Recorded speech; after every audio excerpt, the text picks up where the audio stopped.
And we're joined now by Connie Rice, a lawyer, author, and a member of President Obama's task force on 21st century policing. Connie, good to see you again. Now, bringing this all home to LA, how do these recent shootings impact the way the African-American community here views police?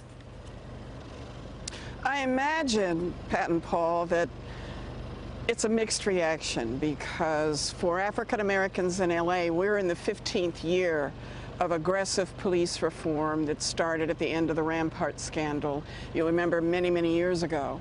But we're in the 15th year, and I'd say we have at least 10 more years to go. We've seen progress in LA, but Pat and Paul, when you see these kinds of shootings around the country, it's too late if you're asking how do we convict the officers who have shot yet another apparently unarmed or unaggressive African-American male.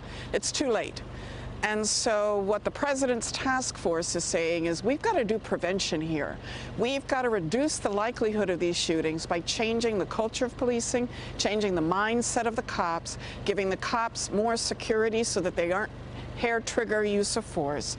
And on the other side of it, you've got to have the community also reach across the table and work with cops. We know how to fix this, but right now there's no push to get it done. There's no emergency, there's no urgency. So I don't want to sound too depressing, but is any progress being made within local police departments? Absolutely. Absolutely, and I know because I've been there every day. I actually have a parking space at the headquarters of LAPD right now because I'm there all the time, and I have been there for the last 7, 8 years. Bottom line, we have in Chief Beck and previously in Chief Bratton the aggressive change agent leadership that you've got to have. Your chief of police has to have his or her hair on fire to say, my cops are going to bond with the community, my cops are going to know the community and partner with the community, and they're not going to be predators and warriors of the community, they're going to become guardians. That is a huge, that's a 180-degree change in policing, and it takes aggressive every day, changing the incentives, changing the promotional criteria, putting change agents in all the positions of power in LAPD and the sheriffs. It takes a very intensive, comprehensive, everyday effort for decades to change the culture of a police department. And what I want to tell the community is that there is a solution. We know how to fix this. And in fact, inside of LAPD, there's one unit that has fixed it. It's called the Community Safety Partnership Unit, and Chief Beck and I created it. These are the only cops in the country who are not promoted based on arrests. They are promoted based on how they demonstrate they avoided putting a kid in prison. So we've reversed the incentives for this unit, and you want to know something? They have the steepest crime declines. They are revered by the community. When they walk into the auditorium, they get a standing ovation. So we know how to do this. It has been done in one unit in LAPD. It is an extraordinary success, and we can show how to do it in LA. Every other of the 18,000 police departments in the country has got to undertake the same kind of transformation. Well, Connie, you know, we have watched your work with LAPD over the years.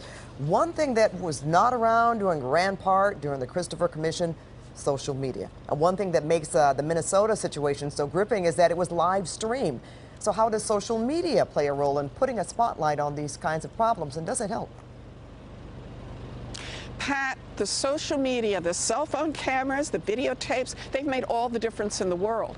You see, before the cell phones, everybody said the black community's having a collective psychotic breakdown. They're just imagining this stuff. They're just imagining that they're targeted and that the police disproportionately take them off of the street and search them and shoot them.